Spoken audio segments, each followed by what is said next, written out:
A small civilian aircraft entered Soviet airspace, flew hundreds of kilometers, and landed in the very center of Moscow, right next to the Kremlin. Without being stopped, without being intercepted, without resistance. This is the story of Mathias Rust, a 19-year-old pilot from West Germany. He was not a spy, not a soldier, not part of any intelligence service. He was an ordinary civilian pilot. And yet, he managed to expose a serious weakness in one of the most protected airspaces in the world. Rust had a simple but risky idea. He wanted to fly from Helsinki to Moscow, alone, in a small aircraft, a Cessna 172. This plane was not fast. It was not equipped for long-range operations. It had no military capability, which is exactly why it seemed harmless. And that became one of the key reasons his plan worked. On May 28, 1987, Rust took off from Helsinki. He filed a normal flight plan. Everything appeared routine. Nothing unusual.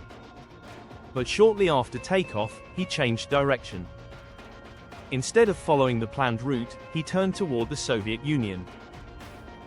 At that moment, the situation should have triggered an immediate response. The Soviet Union had one of the most advanced air defense systems of its time. Radar coverage extended across large areas. Interceptors were ready. Missile systems were deployed. The system was designed to detect and respond quickly. And it did detect him. Radar operators saw the aircraft. Signals appeared clearly. But identification became a problem. The aircraft did not match a known threat profile. It was small, slow, and flying in a way that did not immediately suggest danger. Different units interpreted the situation differently. Some saw a possible intruder. Others assumed it was a friendly or civilian aircraft. Information became inconsistent. And inconsistency led to hesitation. There were multiple moments when action could have been taken. Fighter jets were scrambled. Pilots visually identified the aircraft. But they did not receive clear orders. Without confirmation, they did not engage. And the aircraft continued deeper into Soviet territory. At one point, the aircraft was even mistakenly marked as friendly. This error allowed it to continue without interference. Communication between units became another problem. Information was delayed. Commands were unclear. Responsibility shifted from one level to another. Each delay added time. And time allowed the aircraft to move forward. The system was detecting the situation.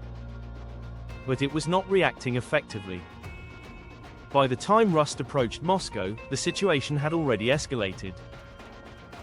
Stopping him at this stage was more complicated. Interception over a major city carried risks. There were concerns about civilian safety. And once again, hesitation became the deciding factor. Rust continued flying. Lower. Closer to the ground. Reducing detection accuracy.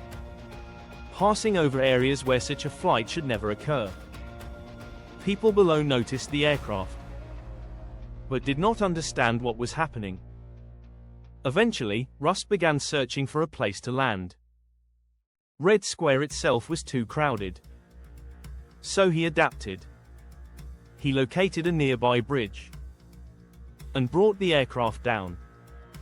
Successfully. After landing, he moved slowly toward the square. The situation quickly attracted attention. People gathered. Some approached the aircraft. Others simply watched. There was confusion, curiosity, but no immediate sense of danger. To many, it did not look like a security incident. It looked like something unexpected. almost unreal. Rust stepped out of the plane. He appeared calm. He spoke to people nearby. Explained that he had come on a peace mission. Within minutes, authorities arrived. He was arrested. The area was secured. And the aircraft was removed. But the impact had already spread. This was not just an unusual landing. It was a major failure. A foreign civilian had crossed Soviet airspace and reached the center of Moscow. The investigation that followed was extensive. Officials examined every stage of the event. Detection, tracking, communication, decision-making. The conclusion was clear. The system had not failed in one place. It had failed in many. Each step contained small issues. Misidentification, delayed responses, unclear authority, hesitation at critical moments. Individually, these issues might not have been enough. But together, they created a complete breakdown. This led to serious consequences. High-ranking military officials were removed. Command structures were reviewed. Procedures were updated. The goal was to ensure that such a failure could not happen again. But the event revealed something deeper. Even highly advanced systems depend on people, on communication, on decisions made in real time.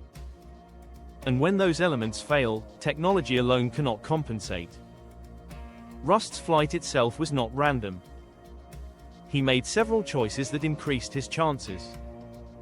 Flying at lower altitudes made tracking less reliable at certain points. Maintaining a steady, non-threatening flight pattern reduced suspicion.